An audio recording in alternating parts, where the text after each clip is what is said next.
All right, Rabbosai, good morning. Let us begin.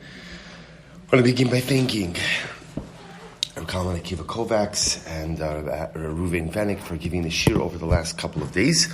Also to thank our sponsors, our Talmud Torah sponsors for the month of Elul. To thank Avram and Shane D. Kelman for dedicating and sponsoring all the shiurim and drashos this month in memory of their parents. May the neshamas have an aliyah and the family a nechama. And with that, let us begin. Incredible daf ahead of us today. Today's daf is Mem Aleph. We are picking up 3 lines down from the top. Mem Aleph, Mem Aleph, 41a. Amar Rav Ashi. So Rav Ashi comes along and says as follows: Machlokes bepri rishon, ava bepri sheni, divrei hakol bein derech mekach, bein derech mekach, bein derech chilul. So just a little bit of Rav Ashi's coming along and commenting on the machlokes Rabbi Elazar and Rabbi Yochanan in yesterday's daf. So if you remember again, on the top of Mem Amud Beis yesterday, we had an interesting machlokes about how to go ahead and deal with produce that has Shemitah sanctity. Rabbi Elazar said, "Ein shvius mischalalas ela derech mekach." So Rabbi Elazar said that you can only deconsecrate Shemitah via a mekach, via some type of sale. There has to be some type of transactional mechanism in order to deconsecrate Shemitah. Rabbi Yochanan said, Bein derech mekach, bein derech chilul. Rabbi Yochanan on the other hand said, no, it could be a sale, or it could be general deconsecration, right? Deconsecration we have in many different situations where an item possesses sanctity, but it doesn't have to be a sale. Fine, that was the machlokes, and again, Rabbi Elazar and Rabbi Yochanan both proved their respective shitas in the Gemaras that followed. Comes along Rav Ashi, and Rav Ashi says that machlokes is only what we call pre-rishon. Now we'll say, what's pre-rishon? Pre-rishon means the actual Shemitah produce. That's where there's a machlokes. How do you deconsecrate actual Shemitah produce? Rabbi Elazar will say it has to be through a sale, and Rabbi Yochanan will say it can be through a sale or it can be through regular deconsecration. Aval. But Prisheni, when it comes to Prisheni, and I will say now what's Prisheni? If you look at Rashi calls Prisheni Dmei Shvius. But if you have Shemitah proceeds, what are Shemitah proceeds? Very simple. I paid money for Shemitah produce, that's Shemitah proceeds. Or I sell, right? Or better yet, I sell Shemitah produce and now I have proceeds. That's Prisheni. When it comes to Prisheni, Divrei Hakol, Bein Derech Mekach, Bein derech chilul. So Rashi comes along and says the machlokes is only with the initial actual Shemitah produce. When it comes to Prisheni, Shemitah proceeds, everyone agrees you can deconsecrate Shemitah proceeds either through a purchase or through regular deconsecration. But 1 second, in the brisa that we saw in yesterday's daf, right? They both sound like a little bit like Chagadya, right? You go ahead and you sell this for this, and you sell this for this. It used the lashon of mekach, of sale, to which the Gemara says, "Aidi the tani reisha lakach, tani nami seifa lakach." That's only to preserve some level of symmetry. Since the first case was the case where the first stage was a stage of a sale, so it used the terminology of sale in each of the subsequent steps as well. Say Ravina Rav Ashi. So Ravina raised a question to Rav Ashi. Mi sheyesh lo sela shel shviyos. So Ravina raises the following case as a question on Rav Ashi. Listen to this. Mi sheyesh lo sela shel shviyos. If someone has a coin that has Shemitah sanctity, right? So a selah that is vested with Shemitah sanctity. And what happens? Ubikesh ligach b'chaluk, but I want to buy a shirt with it. So the problem is, of course, money vested with Shemitah sanctity has Shemitah sanctity, and I can't just go to the store and buy a shirt with it. So what do? Ketzad yasa, yelich etzelchen v'ni haragil etzlo. You should go to a shopkeeper who you have a connection with. Right? Go to a shopkeeper who you have a relationship with. V'omer lo, and you say the following to the shopkeeper: Teimli b'sela peros. So listen to this case. I have the coin, I have a selah that is vested with Shemitah sanctity. I want to buy a shirt. A regular shirt with that money.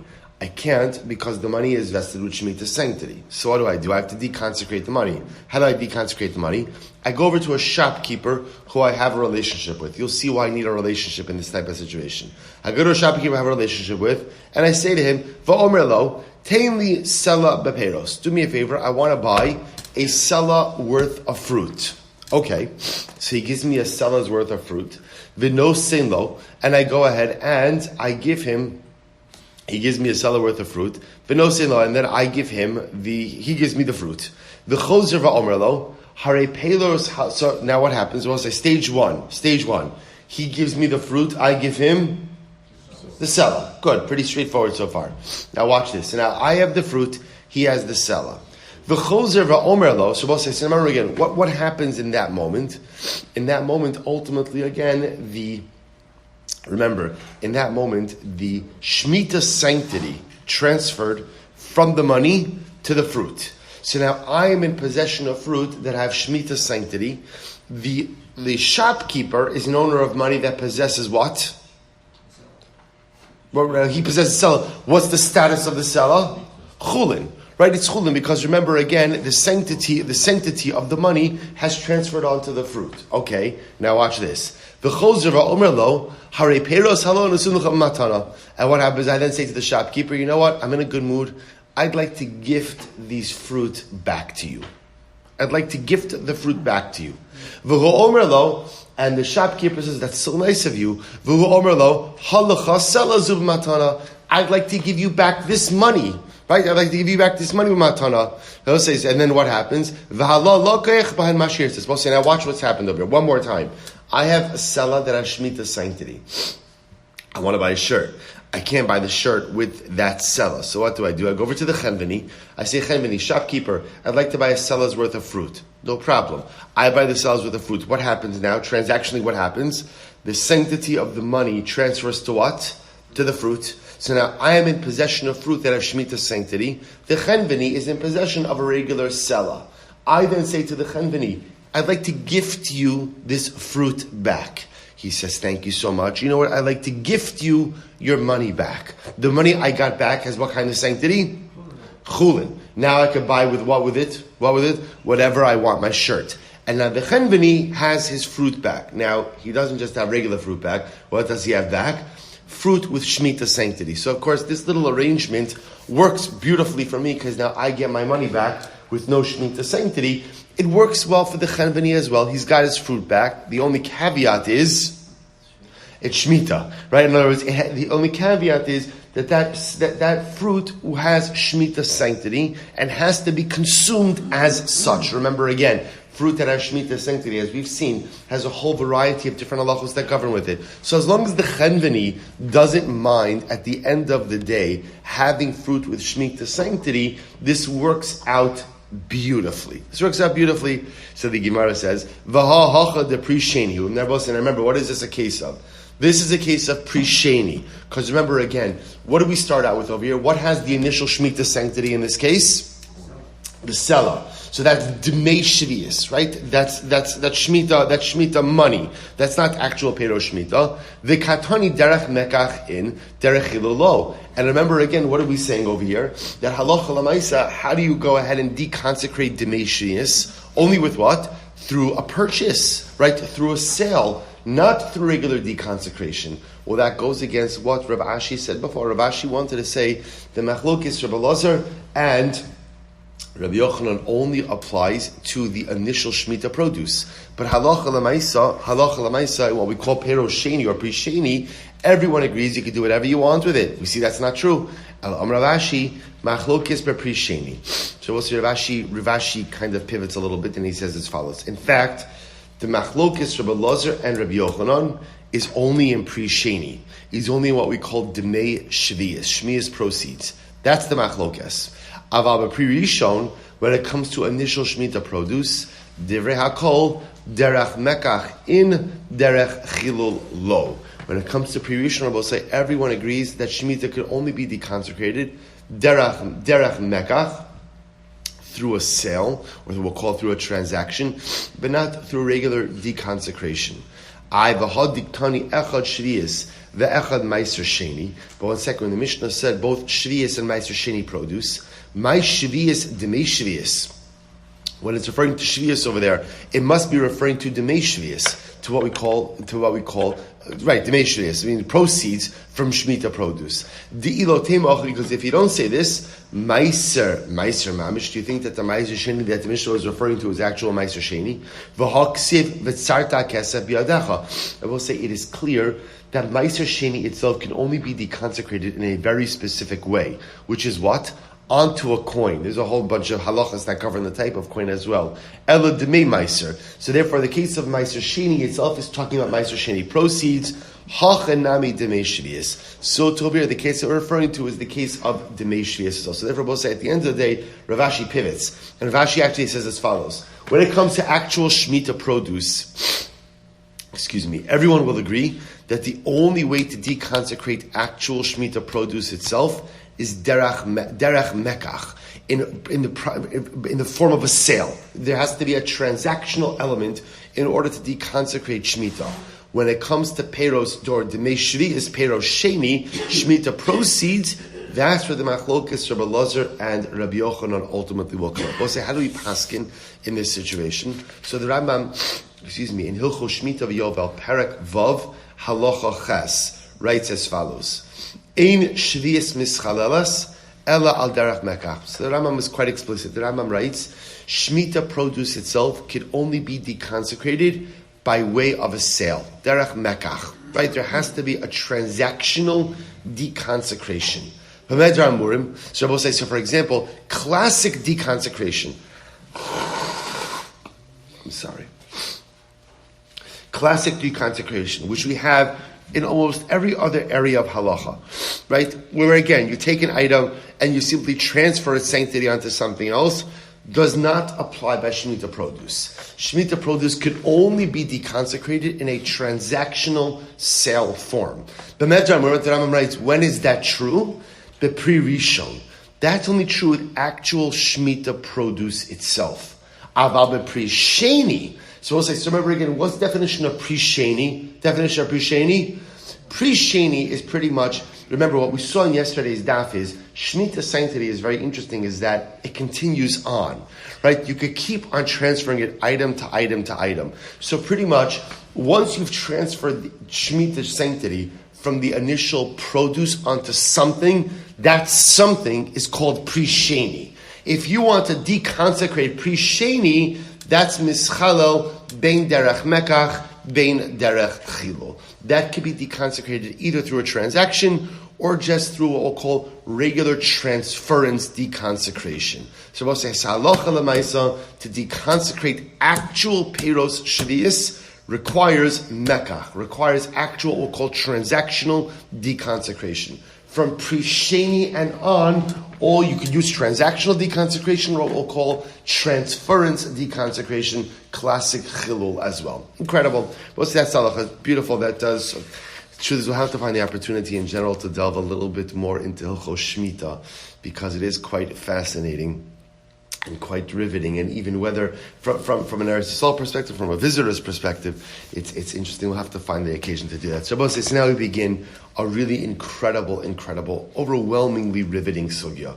We begin with the Mishnah. Rabbi said this is truly beautiful Gemara, transformative Gemara. Barishona, in the beginning. We'll say what's in the beginning. There's only one beginning. The beginning is when the Beis Hamikdash stood. So in the beginning, Hayalulav nital b'mikdash shiva u'b'medina yom echad.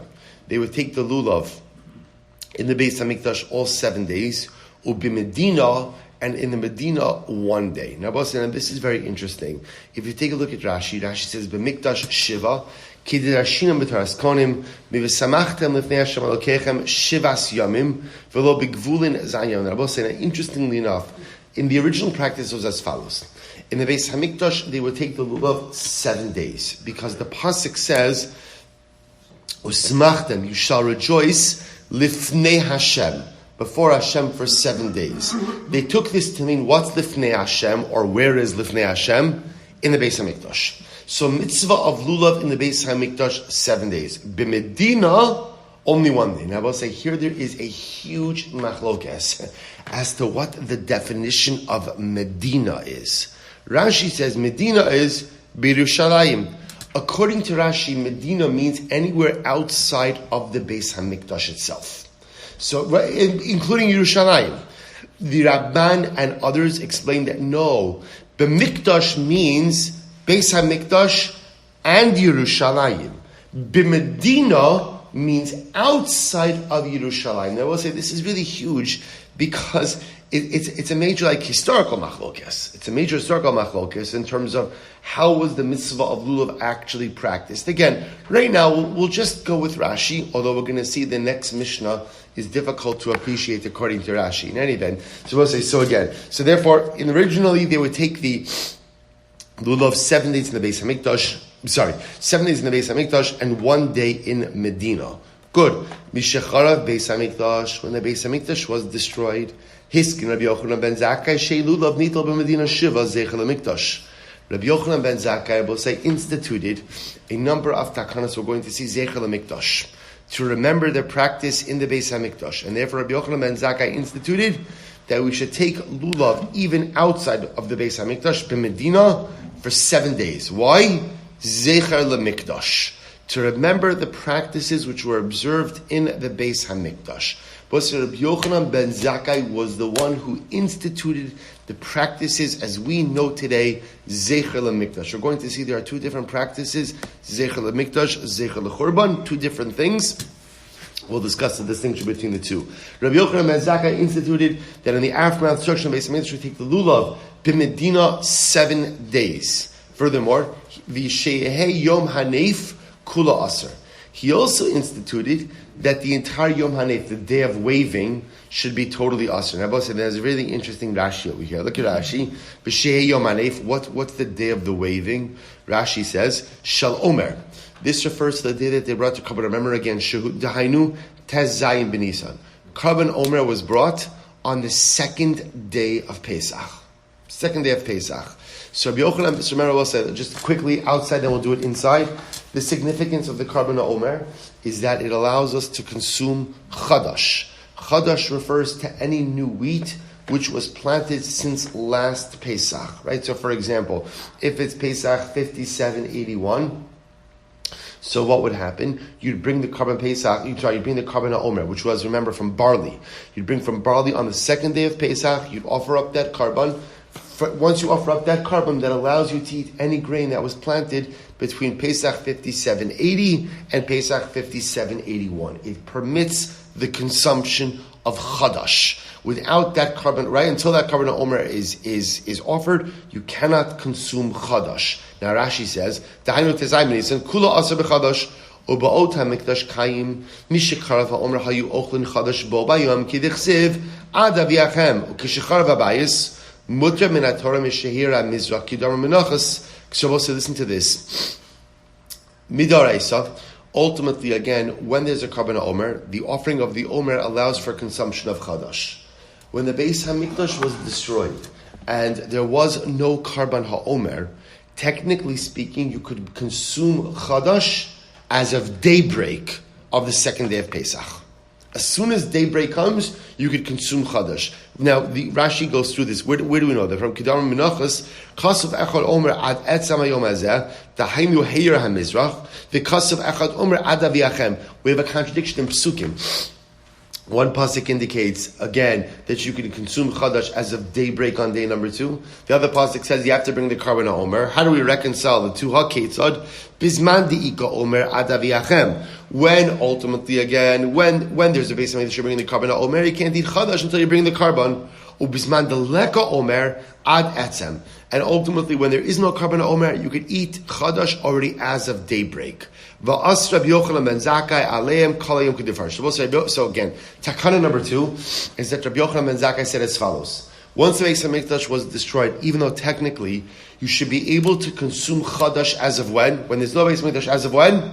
Daybreak. Rabbi Yochanan ben Zakkai said no. You cannot consume Chadash the entire second day of Pesach, but rather you must actually wait until the 17th day of Nisan, the third day of Pesach, in order to consume Chadash. Why he legislated that, we will see. Ultimately, good. So we'll say, so the Gemara says as follows. Let's say, I'll just point out something absolutely amazing. Actually, let's go a little bit weiter and then I'll come back to it. So So the Gemara says, from where do we know that we do Zecher L'Mikdash? Rabbi say that at the end of the day, Rabbi Yochanan ben Zakkai instituted a practice that we should take the lulav of 7 days, Zecher L'Mikdash. From where do we know that we institute practices Zecher L'Mikdash? From where do we know? So the Gemara says, Am Rabbi Yochanan Amar Kra. The pasuk says as follows: Ki ela aruch alach. The Gemara overquotes the pasuk from Yirmiyahu.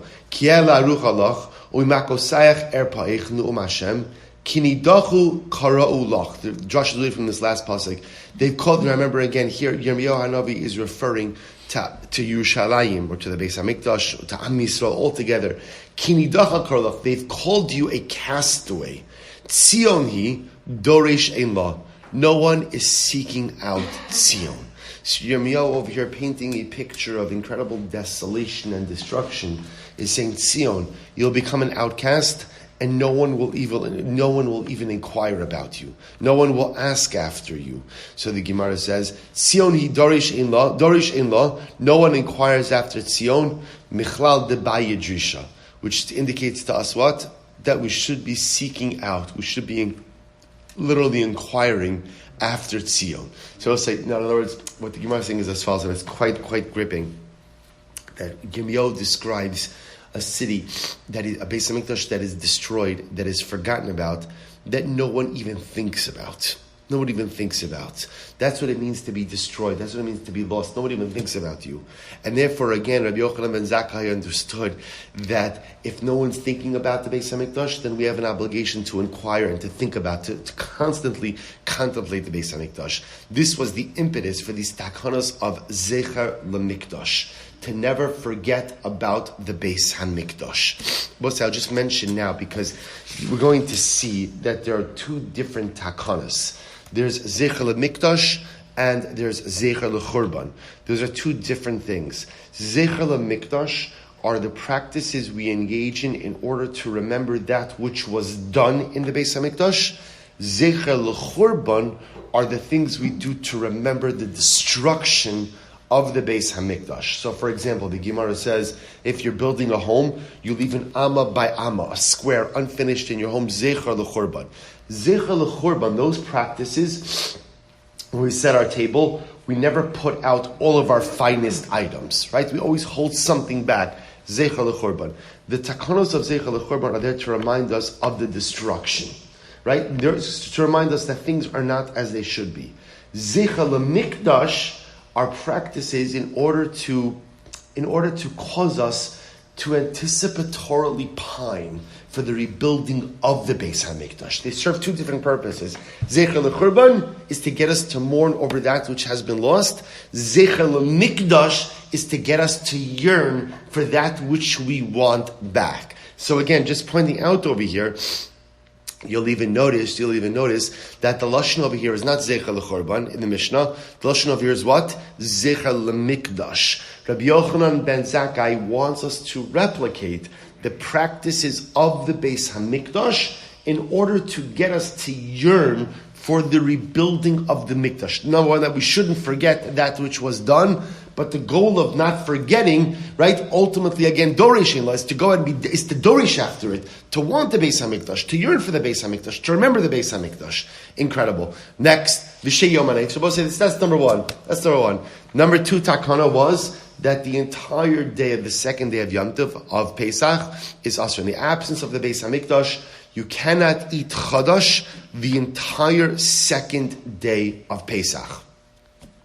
So the Gemara says, "My timer." But say, listen to this Gemara. Why did Rabbi Yochanan ben Zakkai legislate this? Listen to this. Mehira yibana hamikdash, because in Yom Hashem the Beis Hamikdash will be speedily rebuilt. V'yomru, what's going to happen? About say, listen to this Gemara. V'yomru, people will say, "Ishtakid milo achalnu keheir mizrach." Last year, there was no Beis Hamikdash, and when did we eat Chadash? As soon as the sun came out. Right, I should say daybreak, even earlier. Daybreak. Hashton nami nechol. So this year we should also eat Chadash. When what? When as soon as the day breaks. And what's going to happen? Ve'inhu lo yadi di ishtakid The lo have a Beis Hamikdash her mizrach hitter, and they'll forget last year we ate chadash as soon as it was daybreak because there was no Beis Hamikdash. Hashtag the Ika Beis Hamikdash Omer Matir. But now that there is a Beis Hamikdash, it's not daybreak that allows for consumption of chadash, but rather it's what? It's what? It's the Mikdash itself. So both say, so essentially, what the Gemara is saying is like this. Rabbi Yochanan ben Zakkai was afraid of confusion. And he was afraid that what's going to happen, people are going to forget that Mehira, well, say, listen to these words. Mehira Yibana HaMikdash. Mehira Yibana HaMikdash. The Beis Hamikdash is going to be rebuilt, and it's going to be rebuilt speedily in our days. And what's going to happen? So this year the Beis Hamikdash is going to be rebuilt, and right, people are going to get confused between what they did last year and what they did this year. So if last year, when there was no Mikdash, we allowed consumption of Chadash upon daybreak of day 16, right, of the 16th of Nisan, second day of Pesach. So now this year the Beis Hamikdash is going to be rebuilt. People are going to say, what's halachas Chadash? Oh, last year we ate Chadash as soon as it was daybreak on the second day Pesach, right? And they're going to forget that's because last year there was no Beis Hamikdash. This year there is a Beis Hamikdash. You can't eat Chadash as of daybreak. You have to wait for the bringing of the Omer. So Rabbi Yochanan ben Zakkai essentially says, in order to avoid any confusion, where there is no Beis Hamikdash, you cannot consume Chadash the entire second day of Pesach. This way, what's going to happen? When the Beis Hamikdash is rebuilt, people will already be accustomed to what? To not eating Chadash the entire second day of Pesach. And again, it'll be wonderful because we won't have to wait the whole second day. As soon as you bring the Karban HaOmer, you could consume Chadash. To which the Gemara says, let me ask you, you're worried about the Beis Hamikdash being rebuilt speedily. The Ibni Amos. When is the Beis Hamikdash going to be rebuilt? They're both saying, the Gemara is not asking the question that we all think about every single day. The Ibni Amos. When is it going to be rebuilt?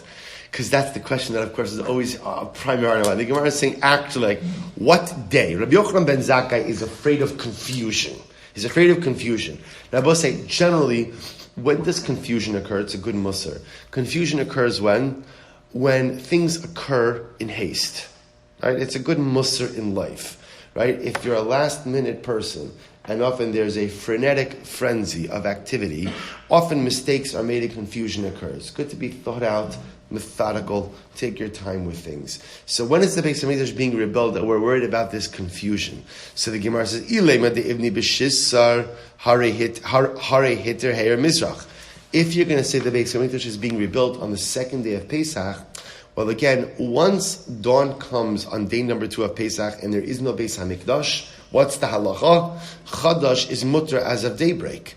Ela de ibni bechamesar mechatzosa. Ela de ibni bechamesar. Supposed to listen to this. Maybe the Beis Hamikdash is being rebuilt on the 15th. Now this is fascinating because what is the 15th of Nisan? What is the 15th? Yom Tiv, right? So apparently the Gemara says possibly that the Beis Hamikdash could be rebuilt on the 15th of Nisan, on Yom Tiv. Well, if that's the case, the most you should do is what?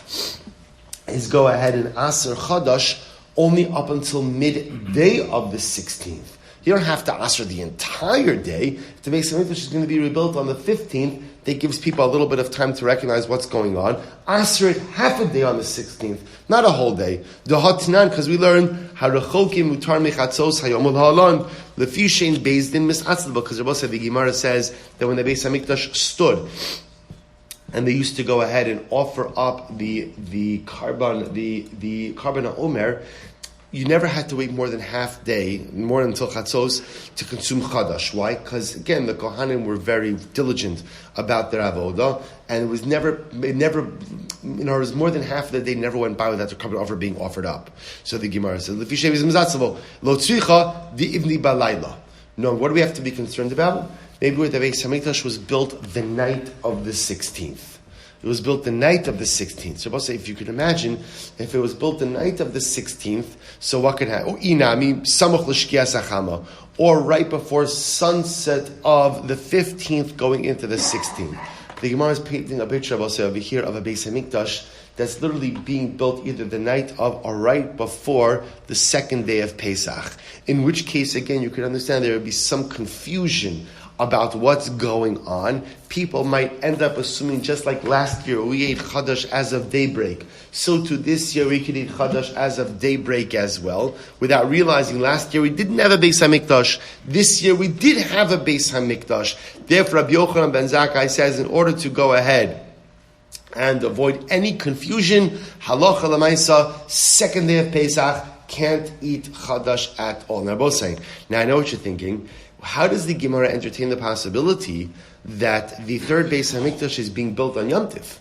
Right? Because after all, again, we have a general cloud that the Beis HaMikdash is not built on Shabbos and Yom Tiv. After all, again, remember the building of the Beis HaMikdash ultimately, again, requires malacha. How are we building the Beis HaMikdash on the second day of Yom Tiv? Take a look at Rashi. This is incredible. Rashi says over here, Inami, it's 4 lines up from the bottom. I'll say this is incredible. The Ivni b'chamisar, samach l'shkei zachama, v'hihi, v'kasha, debalayla inonivna. So first of all, Rashi points out, we have another klal, that the Beis HaMikdash is not built at night. The kaimalon b'shvuas the ein binyan Beis HaMikdash balayla the ksiv ubiyom hakim v'lo b'chamisar sheyomtiv. The kaimalon b'shvuas the ein binyan Beis HaMikdash doche yomtiv. So Rashi has 2 questions. Number 1, we have a cloud Beis HaMikdash is not built at night. Number two, Beis HaMikdash is not doche yomtiv.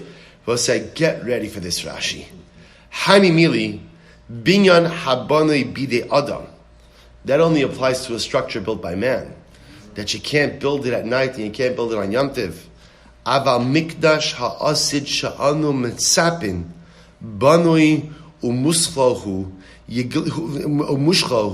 yigala v'yavo mishamayim. Rashi says the third Beis HaMikdash is going to come down fully intact from Shamayim.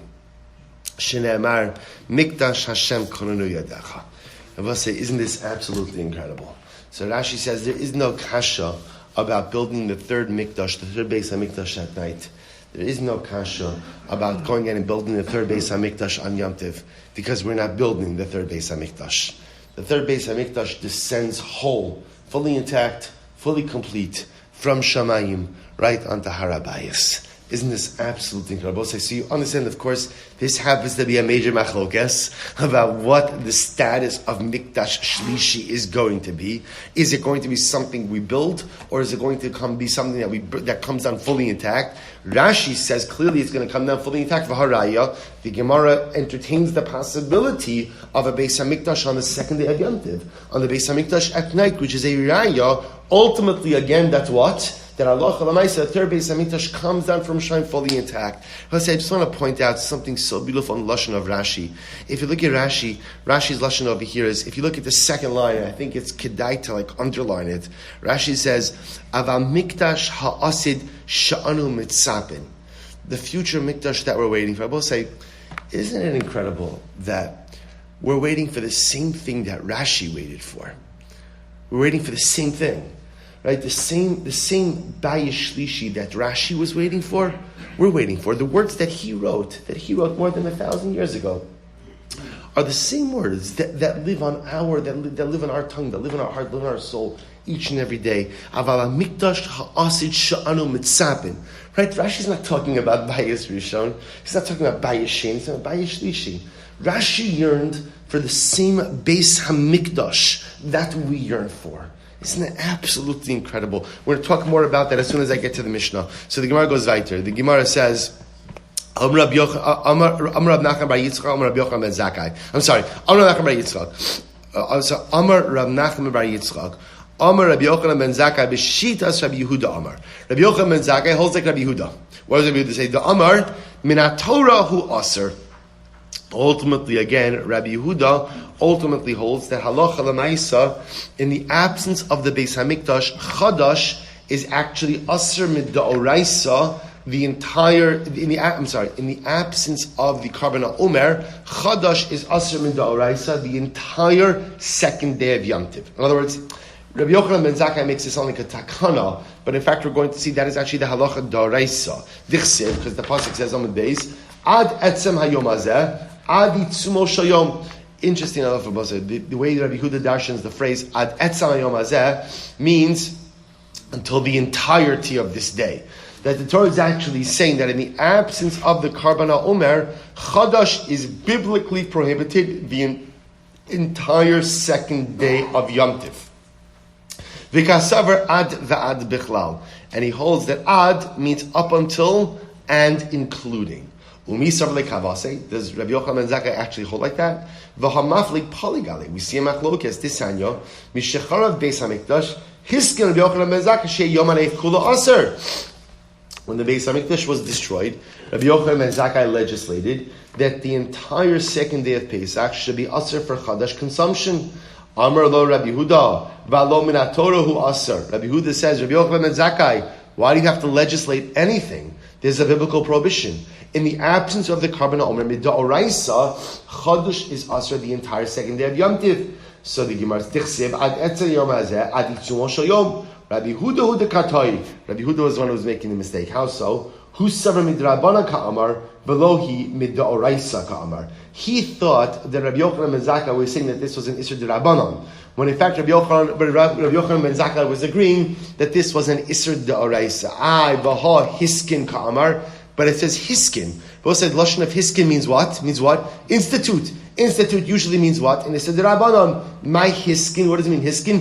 Darash v'hiskin. He darshened the pasuk, and ultimately again went ahead and essentially put things back or allowed things to revert to the initial biblical status. Remember again, Rabbi Yochanan ben Zakkai lived through the Churban, which means in the earlier parts of Rabbi Yochanan ben Zakkai's life, people were eating Chadash when? As soon as the Karban Omer was offered. Once the Beis Hamikdash was destroyed and there was not a Karban Omer, Darash v'hiskin. He darshened the pasuk. What does the pasuk say? Ad etzem hayom hazeh, ad itzumo shel yom, ad va'ad bichlal, mid'oraisa. You can't eat chadash the entire day, the entire second day of Pesach, when there is no Karban Omer. Amad v'hiskin. So he went ahead or darash v'hiskin. Rabbi Yochanan ben Zakkai darshened the pasuk and established the halacha in accordance with the initial biblical law, namely that in the absence of the Karban Omer, halacha l'maisa, you can't eat chadash the entire second day of Pesach. And I will say that is indeed how we paskin today. I will say I just want to point out something amazing, very, very, very quickly. If you go back to Amud Aleph for just a moment, Mem Aleph Amud Aleph, Tosis, Divrei HaMaskal v'Yishayah Yom Hanef Kula Aser. This is beautiful. So Tosis points out something fascinating. He says, Harbe Takanos Tikin Rabbi Yochanan ben Zakkai. Rabbi Yochanan ben Zakkai made many takanos. As I mentioned before, Rabbi Yochanan ben Zakkai was the one who created the concepts of Zecher l'Churban and Zecher l'Mikdash. So Rabbi Yochanan ben Zakkai made many takanos. Tosa says, Ela hanach tarti tikein yachad, lahachi tanahacha yom hanef agav grara. So what Tosa is bothered by is as follows. Why are these two takanas of the Mishnah mentioned together, right? Number one, they take lulav all 7 days outside of the Beis HaMikdash. And number two, that the entire second day of Pesach is aser by Chadash. Why are these two things linked together? And by the way, throughout Shas, they're often linked together. Tosas asks in Menachos, they're not mentioned there. We're going to leave aside Tosas' question. So why are they mentioned together? So Tosas gives a fascinating answer. Tosas says it's because halacha l'maisa. Because halacha l'maisa, they were instituted together. Rabbi Yochanan ben Zakkai made these takanas at the same time. So because he made them at the same time, they are often mentioned together. I want to share with you something amazing. The Imre Emes, the Ger Rebbe, says something dramatically beautiful. He said, listen to this. Listen to these words. The me'achar shetikin Rabbi Yochanan ben Zakkai takanas halulav zecher lemikdash hayu ha'olam atzavim. D'cheivan shutzach l'takin zecher lemikdash muvan me'elav shagolos timoshech v'taroch harbe. So the Imre Emes says as follows. When Rabbi Yochanan ben Zakkai instituted that we have to take the lulav for 7 days outside of the Beis HaMikdash, once the Beis HaMikdash was destroyed, people realized, what did that mean? That it was going to be a long galus. If you have to institute practices, Zecher LaMikdash, if you have to institute practices to remember that which was done in the Beis HaMikdash, what does that mean? What does that mean? That means it's going to be a long galus. And Rabbi Yochanan ben Zakkai doesn't want us to forget that which was done in the Beis HaMikdash. And so people were demoralized. People were depressed. People were sad. How long is the galus going to go on for? So what does Rabbi Yochanan ben Zakkai do right after he is metaken? That you take the lulav 7 days outside of the Beis HaMikdash. Zechel HaMikdash. What does he institute immediately afterwards? V'sheyehei yom hanef kula aser. That the entire second day of Pesach should be aser ultimately again in the consumption of Chadash. Why, Rabbosai? Why is the entire second day of Pesach aser in Chadash consumption? Why? 3 words. Mehira yibane hamikdash. Because the Beis HaMikdash will be rebuilt speedily in our days. And Rabbosai, is this not the dialectic of the Jew? On one hand, Galus is long. On the other hand, Mehira Yibana HaMikdash. So Yochanan ben Zakkai, on one hand, instituted, you have to take lulav 7 days outside of the Beis HaMikdash because it's going to be a long galus. Remember again, unlike the destruction of the first Beis HaMikdash where the Navi told us 70 years, after the destruction of the second Beis HaMikdash, we did not know how long this was going to be. Rabbi Yochanan ben Zakkai understood it's going to be a long, difficult galus. And so we have to institute practices so no matter how intense our suffering, we never forget what happened in the Beis HaMikdash. Shehei lulav nita b'medina shiva yomim zecher l'mikdash. But lest you think that means there is no hope. Lest you think that means that there is no light at the end of the tunnel. Lest you think that there is no geula. V'sheyehei yom hanef kula aser. Why? Mehira yibana hamikdash. Therefore, says the Ger Rebbe, Zechet Tzadik v'Kadosh Livracha, these 2 takanos are always mentioned together throughout Shas. Because with lulav, you may become demoralized that the galus is never going to end. And so therefore, again, the takana of Shehei Yom Hanef Kula Aser is Mehira Yibana HaMikdash. Galus is long, but the Beis HaMikdash could be rebuilt at any time. This is the dialectic of the Jew. I brace myself for the long journey, because I know it's going to be a long journey. But I also know that Geula, be it personal or national, could arrive at any moment. Incredible, I'll say. Incredible. Mishnah. Yom Tov Rishon Shel Chag. We'll say, so continuing along. Now, here's what's also amazing, is we're reverting back now to that which was done in the Beis HaMikdash. You're going to see in just a moment. Yom Tov Rishon Shel Chag, Shechal Yos B'Shabbos. If the first day of Yom Tov fell out on Shabbos. Now, we'll say, and I remember again, don't think about what we do contemporarily, because we have a different issue, what we call the Gzeira of Rabbah, but this time about what was initially done. Yom Tov Rishon Shel Chag Shechal Yos B'Shabbos. We'll say, remember again, Midoraisa, you take lulav and esrog on Shabbos, right? The only thing you have to be concerned about is what? Is carrying. So what would they do? Yom Tov Rishon Shel Chag Shechal Yos B'Shabbos, when the first day of Sukkot fell out on Shabbos, Kala Amolich Nes Lulavein LeBeis HaKnesses. Everyone would bring their lulav to shul. So I'll say, so remember again, we're going to see, this could refer to just in general, before the Gzeira of Rabbah. Remember again, Rabbah, we'll say the Gzeira of Rabbah is the Gzeira of Shema Yolichenu Dala Am B'Sushus Rabim. Lest you come to carry something, Dala Am B'Sushus. For example, this is the reason we don't read Megillah on Shabbos. Why is it that when Purim falls out on Shabbos, we don't go ahead and read Megillah on Shabbos? Why is that? Again, same concern that you may come to go ahead and carry something in Rosh Hashanah on Shabbos. In general, anytime you have a mitzvah which requires an object for its fulfillment, right, shofar, same idea, right? Anytime you require an object, Rabbah came along and said, you know what? Don't do it on Shabbos. We're concerned you may come to carry. So therefore, again, initially, before the Gzeira of Rabbah, what would people do? They'd bring their lulav to shul on Erev Shabbos. And what happens? Right? L'macharas, the next morning, mashkimin ubayin kol echad ve'echad. I'm sorry, mashkimin ubayin. The next morning, everybody would get up early, come to shul. I will say now what happens. And everybody would recognize their right. And I will say, here's what's interesting. Why would they come early to shul? Why would they come early to shul? To recognize their lulav. It's interesting how people apparently need a reason to come early to shul, right? It's apparently like the function of the human condition, right? So in other words, just coming early to shul because it's a good idea for tefillah is not enough of a motivation. There has to be a reason. So why am I coming early to shul? Because I need to find my lulav before anyone else chaps it. And everybody takes their own lulav.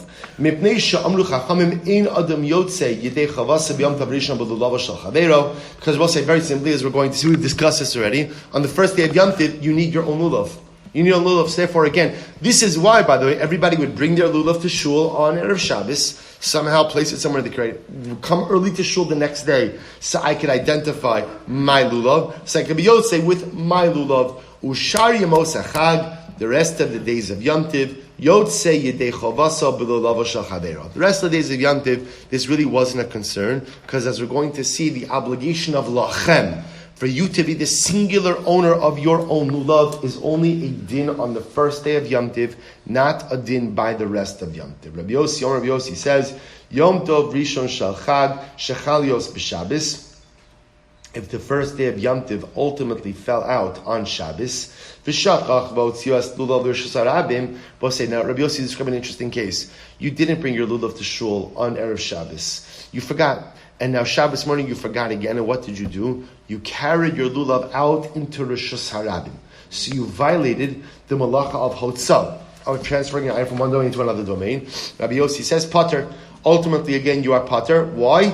Mipnei shotzio berishus. Because ultimately, again, you took it out with permission. Now, what does it mean you took it out with permission? You don't have permission to do that. Rashi says, shotzio berishus mitzvah, she'yutharu b'mitzvah, u'mechashev v'asuk u'mimaher la'asosa, umitoch kach ta v'shachach shu Shabbos v'kasaver Rabbi Yossi ta b'dvar mitzvah v'shagah b'dvar kares pater mikarban. So also we're going to Rabbi Yossi holds that halacha l'maisa you were misasek. Your misasek means you were actively involved with the commission of a mitzvah.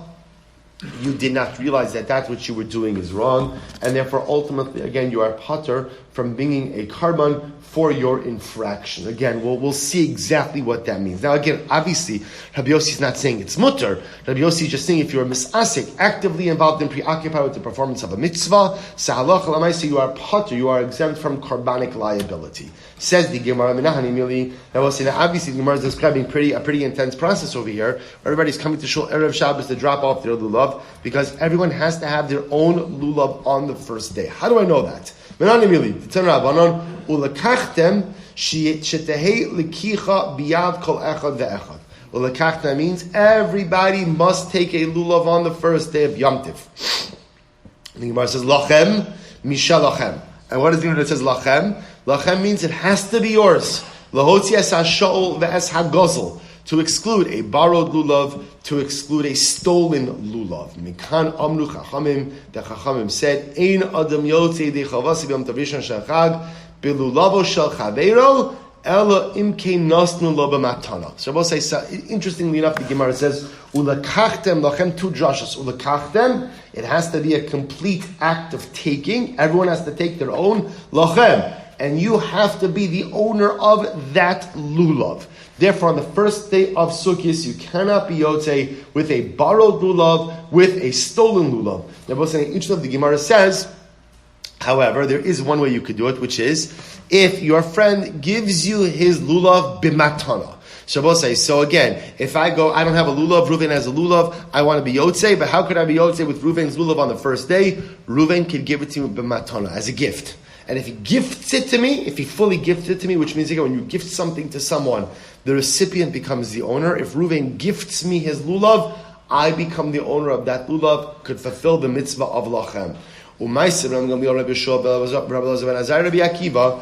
to this. And it was a story of Rabbi Gamliel, Rabbi Yoshua, Rabbi Lazar ben Azariah, Rabbi Akiva. And you expected to say Shayu Mesumu b'Bnei Brak, right? But no, let's listen to this. Shayu ba'im b'svina.